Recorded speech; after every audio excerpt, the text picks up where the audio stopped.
జనసేన అధినేత పవన్ కళ్యాణ్ నివాసానికి చంద్రబాబు వెళ్లారు. ఏపీ అసెంబ్లీ ఎన్నికలు, తాజా రాజకీయ పరిస్థితులపై చర్చిస్తున్నారు.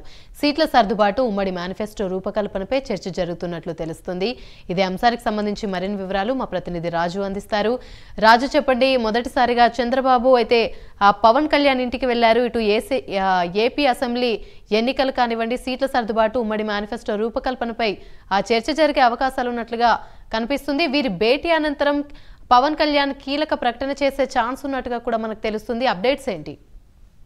రైట్ ఆమె మొత్తం మీద చంద్రబాబు అరెస్ట్ తర్వాత తొలిసారి చంద్రబాబు నాయుడు ఇవాళ మాదాపూర్ లో ఉన్నటువంటి పవన్ కళ్యాణ్ ఇంటికి వెళ్ళారు. ఇంటికి వెళ్లి ఆయనతోటి ప్రస్తుతానికి తాజా రాజకీయ పరిణామాలతో పాటు రెండు పార్టీలు కలిసి ఉమ్మడిగా పోటీ చేయాలని చెప్పేసి నిర్ణయం తీసుకున్నటువంటి నేపథ్యంలో ఆంధ్రప్రదేశ్ అసెంబ్లీ ఎన్నికల్లో సీట్ల సర్దుబాటు, అంతేకాకుండా పొత్తుకు సంబంధించి ఏ అభ్యర్థులకు సీట్లు కేటాయించాలి అనేటటువంటి దాని మీద ఒక సుదీర్ఘ మంతనాలు సాగించేటటువంటి అవకాశాలు కనిపిస్తున్నాయి. మరోపక్క చంద్రబాబుకి అలాగే పవన్ కళ్యాణ్ మధ్య గ్యాప్ పెరిగిందని చెప్పేసి మీడియాలో వస్తున్నటువంటి కథనాలు కావచ్చు, సోషల్ మీడియాలో ప్రజలను కన్ఫ్యూజ్ చేస్తున్నటువంటి అంశాలు ఏవైతున్నాయి వీటన్నిటికీ చెక్ పెట్టాలనేటువంటి ఉద్దేశంతోనే చంద్రబాబు ఇవాళ పవన్ కళ్యాణ్ ఇంటికి వెళ్ళినటువంటి పరిస్థితి. పవన్ కళ్యాణ్ తో భేటీ అయినటువంటి ఆయన ప్రస్తుతానికి ఆంధ్రప్రదేశ్ రాజకీయాలపైన, ముఖ్యంగా వచ్చేటటువంటి ఎన్నికల్లో సీట్ల సర్దుబాటుతో పాటు మేనిఫెస్టో రూపకల్పన అలాగే రెండు పార్టీలు కలిసి ఉమ్మడిగా చేయాల్సినటువంటి భవిష్యత్ కార్యాచరణ పట్ల ఇరువురు నేతల మధ్య చర్చకు వచ్చేటటువంటి పరిస్థితి ఉంది. అంతేకాకుండా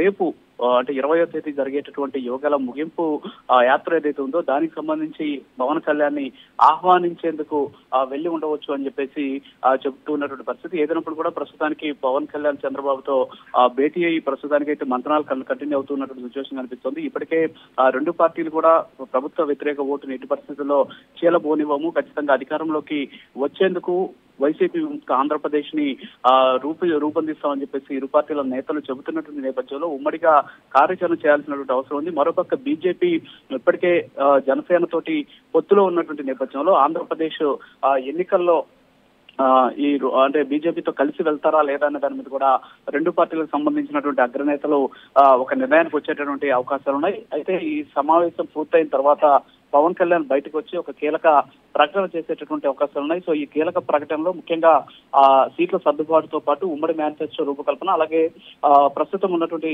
తాజా రాజకీయ పరిణామాలతో పాటు ఏ విధంగా భవిష్యత్ కార్యాచరణ రూపొందించాలి అనేటటువంటి అంశాల పట్ల ఆయన ప్రకటించేటటువంటి అవకాశాలు కనిపిస్తున్నాయి. Right, thank you.